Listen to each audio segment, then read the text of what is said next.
Hello friends, this is Shashi. Welcome to daily learn with Shashi. आइए आज हम पढ़ते हैं चाइल्डहुड को प्रभावित करने वाले कारक। इससे पहले हमने चाइल्डहुड के बारे में बहुत सारी बातें पढ़ी हैं। आज हम लोग पढ़ेंगे कि चाइल्डहुड को प्रभावित करने वाले कारक कौन कौन से हैं। ऐसे तो बहुत सारे कारक को जितने इसके कारक हैं उन सबको पढ़ाने में कम से कम 5-7 पेज का या फिर 5-7 वीडियो कम से कम लेक्चर आपको पढ़ाना पड़ेगा, तब जाकर ये कंप्लीट होता है।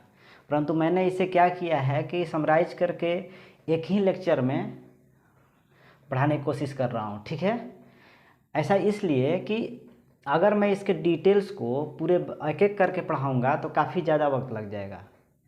है एक ही चीज़ का, मतलब कि इसके बाल्यावस्था को प्रभावित करने वाले कारक का ही सभी कंटेंट हैं, परंतु अब इसको अलग अलग सबको अगर सबके डिटेल्स बताने में काफ़ी ज़्यादा लंबा पड़ जाएगा। इसलिए मैंने क्या किया कि सबको एक ही वीडियो में एक ही लेक्चर में समराइज कर दिया।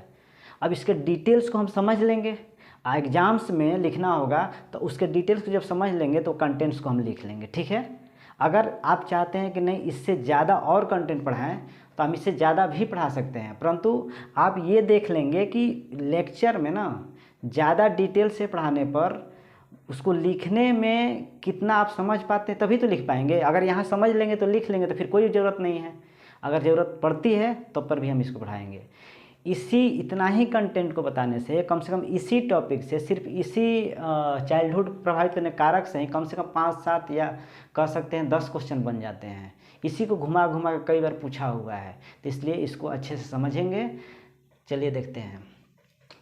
फैक्टर अफेक्टिंग चाइल्डहुड, बाल्यावस्था को प्रभावित करने वाले कारक। इसमें कौन कौन से कारक हैं? परिवार। प्रभावित करने वाले कारक में एक परिवार है, परिवार भी प्रभावित करता है। बाल्यावस्था को विद्यालय भी प्रभावित करता है।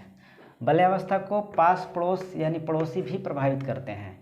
बाल्यावस्था को समुदाय भी प्रभावित करता है। बाल्यावस्था को उसके सहपाठी, जो सहपाठी होते हैं, मित्र होते हैं, उनके कलीग होते हैं, वो भी प्रभावित करते हैं। अब देखिए, परिवार, विद्यालय, पास पड़ोस, समुदाय, ये सभी सहपाठी, ये सभी बाल्यावस्था को प्रभावित करते हैं। परिवार में भी अगर देखा जाए तो परिवार जो होता है वो भी बाल्यावस्था के बहुत सारे स्टेज को प्रभावित करता है। कैसे? देखिए, बाल्यावस्था का जो विकास होता है, शारीरिक विकास बाल्यावस्था में, उस बाल्यावस्था का जो शारीरिक विकास होता है वो भी परिवार द्वारा प्रभावित होता है। मानसिक विकास होता है वो भी परिवार द्वारा प्रभावित होता है। संवेगात्मक विकास होता है वो भी, संवेगात्मक मतलब इमोशनल जो होता है व्यवहार, वो भी प्रभावित होता है परिवार के द्वारा। परिवार के द्वारा भाषा भी प्रभावित होता है, परिवार के द्वारा सामाजिक भी प्रभावित होता है। चारित्रिक परिवार द्वारा उसका चरित्र कैसा है वो प्रभावित होता है। सृजनात्मक, क्रिएटिविटी टाइप का जो भी उसका विकास होगा वो भी परिवार से प्रभावित होता है। शैक्षणिक भी प्रभावित होता है। मूल्यों, न्यायिक, नैतिक, ये सब चीज़ मूल्य होता है ना, इस सब चीज़ का भी प्रभाव पड़ता है। दक्षता, स्किल डेवलप करने का भी प्रभाव जो है परिवार से पड़ता है। इसी तरह विद्यालय से भी शारीरिक प्रभाव पड़ता है, मानसिक प्रभाव पड़ता है, संवेगात्मक पर पड़ता है, भाषा पर पड़ता है, सामाजिक पर पड़ता है, चारित्रिक पर पड़ता है, सृजनात्मक पर पड़ता है, शैक्षिक पर पड़ता है, मूल्यों पर पड़ता है, सौंदर्य अनुभूति पर पड़ता है, और श्रम की महत्ता पर प्रभाव पड़ता है। इसमें 10 तरह के, इसमें 11 तरह के प्रभाव पड़ते हैं। ठीक है, विद्यालय द्वारा 11 प्रकार के विकासों पर प्रभाव पड़ता है, परिवार द्वारा 10 प्रकार के विकास पर प्रभाव पड़ता है। पास पड़ोस द्वारा शारीरिक तो पड़ता ही है, बौद्धिक भी प्रभाव पड़ता है, संवेगात्मक पर भी पड़ता है, भाषा पर भी पड़ता है, सामाजिक पर भी पड़ता है, नैतिक पर भी पड़ता है, आदतों पर भी पड़ता है, और खेल कूद जो बच्चे खेलते हैं उस पर भी प्रभाव पड़ता है।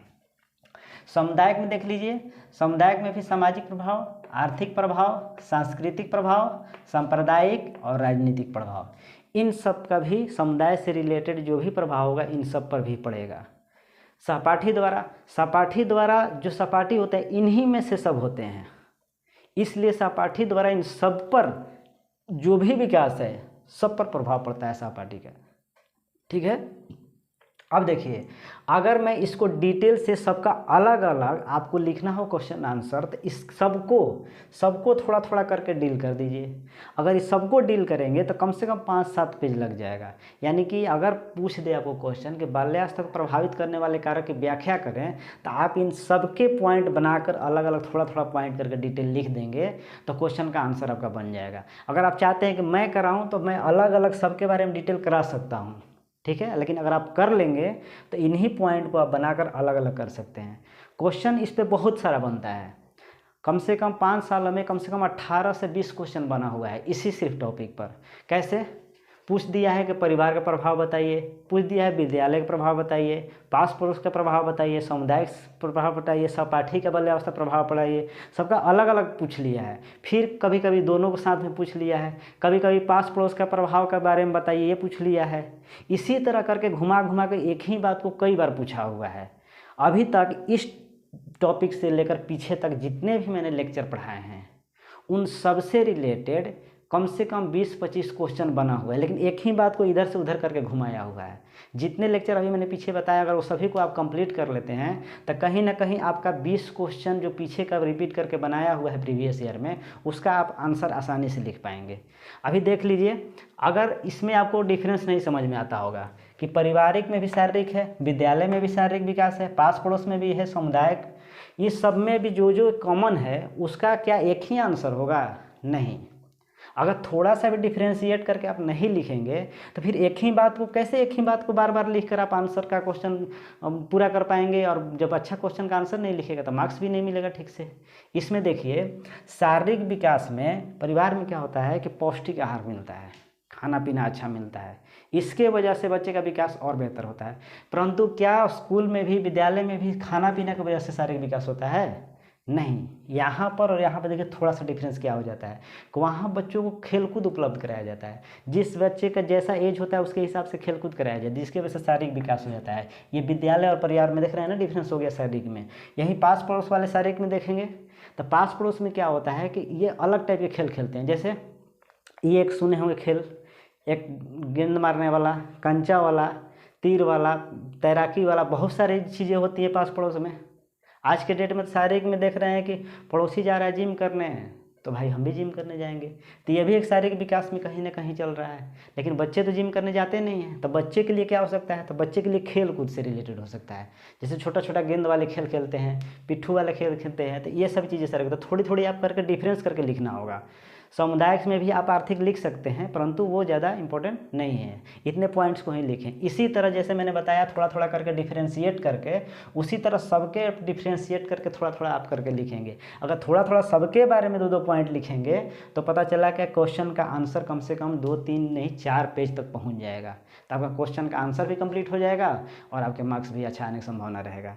अगर थोड़ा बहुत और मैं डील करूं कि शारीरिक विकास क्या होता है, अभी तो बता दिया। मानसिक विकास, जैसे उच्च घर में परिवार के सोच वाले होंगे तो बच्चों का सोच भी उच्च होगा।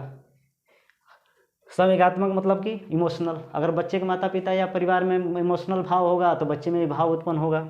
भाषा, अगर माता पिता जैसा भाषा बोलेंगे वैसे बच्चे भी भाषा सीखेंगे। सामाजिक, अगर बच्चे के माता पिता सामाजिक कनेक्शन रखते हैं, जाते हैं आते हैं, कुछ में भाग लेते हैं, तो बच्चे पर भी प्रभाव पड़ेगा, उसमें भी वो भाग लेंगे।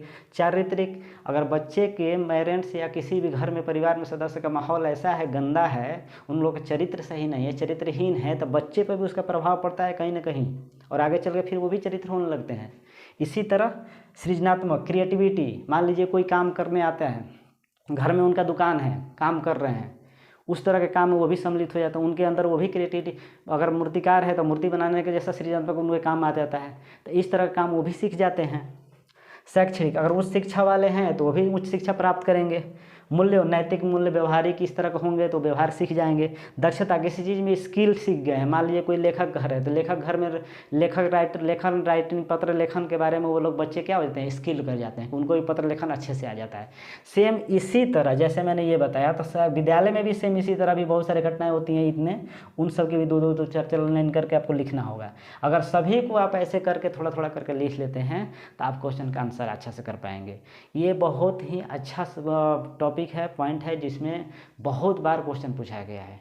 ठीक है, तो इसको अच्छे से कंप्लीट कर लीजिएगा। अगर फिर आपको इससे संतुष्टि नहीं हुई तो फिर मैं अलग अलग सभी पॉइंट को अलग अलग करके कंप्लीट करा दूंगा। ठीक है, तब तक के लिए धन्यवाद।